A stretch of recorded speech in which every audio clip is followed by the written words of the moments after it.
Alright everyone, welcome back to my next video. Today we're here with Carolyn. Carolyn's RV Life on YouTube. The Energizer company sent me their generator. This is a 2,000 watt. Essentially it's a Honda clone. They would never say that, but that's what it is.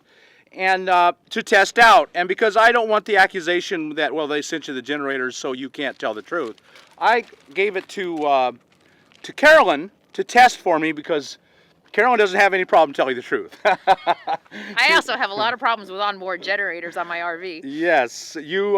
This is, of course, your second RV in over a year and a half, and both of them have gone bad on you. Yes, both my own generators don't work.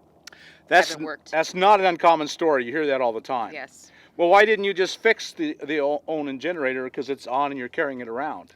So in my first RV, Matilda, for those of you who know, I had a 23-year-old Class C Jamboree Rally. The generator broke on that, and I went in to get it checked out, and it was a minimum, after they troubleshot it a little bit, it was a minimum of $500 to just pull it and diagnose it. So $500 before they even figured out what the problem was or to fix it. So who knows what that could have cost to get it fixed. This new RV, I've had a couple of months. I haven't had a chance to troubleshoot it yet, but I'm going to try to fix that one myself. But it's not running. It's not running because, I mean, again, it's the same issue I had with my old one. If I take it in again, it's going to be a minimum of $500 to have to pull it. And I've got this thing, which has been working really well for me. So a lot of you with RVs, you know, if it's $500 or $600 or more, lots more to fix your Onan, man, you can buy this generator for $700. Yep. And boy, that's pretty appealing. And if you're in a car or a van or SUV, an Onan isn't even an option. And this is a really good option. If you're in a van, you can run a portable air conditioner, a wall air conditioner, window air conditioner. You can run a microwave. You can keep your batteries charged. So a generator is a really good option. And so we are at our 6-month point. You will just seen 2 other videos. We did an unboxing and an introduction, and then we did like a 2-month. I think it was about 2 months you'd had it, and now it's been 6 months. We'll do a year. We'll do at least a 2-year. In other words, we want this to be a really long-term test, and thank you so much, Energizer company. They said take it and keep it as long as you want it. So this is going to be the real deal test of this. So I tell you what we're going to do. We want you to see now all of these. They're quiet. It's as quiet as a Honda or a Yamaha or any of the others. It is very quiet. Very quiet. But you still can't think you can sit beside them. No. And we're going to demonstrate that for you by starting it and talking to you. And we've tested it. And you can hear us and understand us, but it's not, you know, we're going to talk really loud. But it's amazingly quiet. So would you mind starting it for the audience? And then we'll talk a little bit and then we'll turn it off. You don't want to listen to this the whole time. I know that. So we've already been kind of running it this morning. I ran it when I first got up this morning. So what you're going to see here isn't how I would start it when it's cold. For example, when it's cold, I would need to pull the choke out. But right now, because it's already been running, I don't need to pull the choke out. So all I need to do at this point, because it's all set up, it's all ready to go, is turn the on switch on. And look at this. Look at that. And it's been a really good starting rig. It has. It took me a little while to actually figure out how to use it. I don't read instructions very well. So you can hear us. I mean, you're not going to hear us well because this thing's on right in front of you. It's really close to the microphone. It's picking all this up. But you can hear us. Yeah, and I mean, we can hear each other, and you're never going to sit this close to it. Not if you're saying, I'm setting this close to exhaust. I stay here and I'm going to die. So I hope you don't want me to die, so we're going to turn it off now. So go ahead and turn it off.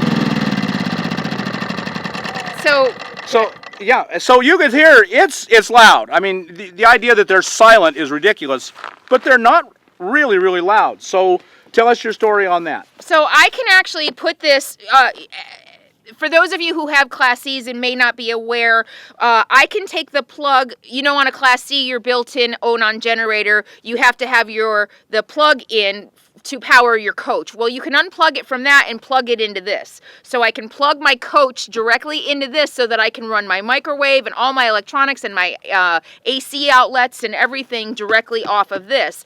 If I put this, I don't even necessarily have to stretch it as far as it'll go. And if I'm sitting inside at night and it's out as far as the cord will go, I don't even hear it. And I'm camped right over there, and it doesn't bother me at all. Yeah, so it is. I was camped recently near someone who had a loud generator, so I got to really appreciate this. I could hear, they were 500 yards away, and it was loud and clear. I actually turned on mine, and I could still hear theirs over mine. So this, I'm pretty impressed with this. And now, because your generators keep pooping out on you, you've run it a lot in 6 months. Yes. Pretty steadily. Yeah, probably, I'd say 2 to 4 hours a day. I spent a lot of time in the east, so I didn't have a lot of, there was too much tree coverage for solar, and I relied on this quite a bit on the East Coast when you don't have 8, 10, 12 hours of sun to run to power your solar. I only got a couple hours. I boondock dry camp. I don't go to RV parks and plug in. I really did rely on this a lot. And it's been a gem. You started the first time. Yep. Now it is warm, Yep. but even cold, you would expect it to start on the first pull? Yes, when it's cold, sometimes you might have to give it a couple cranks, and you have to really be careful that you don't flood it when it's cold. And if you do flood it, you just push in the choke like I did here and start it with the choke pushed in. But when it's cold, and I think last night it got into the low 40s, it might take a couple of cranks. And especially when it's cold, when it gets down even to the 40s, and certainly if it gets colder, you need to probably wait 5 minutes before you plug into it, or it will overload and it won't charge, or it could even shut down. But if you wait, not at the maximum in the 40s and maybe even the high 30s, if you wait a maximum of 5 minutes before you plug in, you're fine. It's good to go. Now, one of the issues with these things for a lot of people is their weight. But you're young and healthy and strong, and you can carry it around no problem. Not only can I carry it around, I store it in my rear storage compartment, which has a board, so I have to really pick it up and finagle it and move it in, and even full of gas, I can do that. It's not easy. I mean, it takes some maneuvering, but I can lift it very easily. But as far as maneuvering it and stuff, I mean, it's not like feather light, but I can still do it. I can lift it up my stairs. I can put it inside, even full of gas. And if you can't, I mean, there are a lot of elderly people who just cannot, or they have some kind of injury, and they're not going to. This is 50 pounds. You can buy 1,000s, which are half the price, 25 pounds. So I have a friend who is 70, and she just can't pick this up. And there are a lot of people out there like that. So she bought, and she has to have 2,000 watts. So she bought 2 1,000s and connected them together, and now she can handle them. And it was a lot more money. That's a lot more money than buying this. But it was the only answer she had. So there's a solution if you can't handle this weight. But for most people, 1,000 watts is enough, so you might consider that too. Now, the other day you ran out of gas, and we came out, and you put gas in, and it started right up. And to be honest with you, I've owned Honda 1,000s and 2,000s, and once you run them out of gas, they're a little touchy to start. You might be 2, 3, 4, 5 pulls. You did. It started right up. Started right up. I think it was either the first pull or the second pull. Yeah, I think it was the first. Once it's warm, if it's warm, it starts right up. Yeah. Yeah, and even when it runs out of gas, and I do run out of gas, I let it run until it runs out of gas. Right, I think we all do. Yeah. And that hasn't been a problem at all, which is impressive. So after 6 months, this is $700. I think at Amazon, $700, and I think the Honda is going to be $900 to $1,000. Would you buy this still? Yeah. You would, because it's cheaper and it's run really, really well. Yeah. Yeah. Yeah. I mean, if I were to read reviews, or if I were to see a review like this, for me at this point, there would be no reason whatsoever to pay more money for something that does what this does.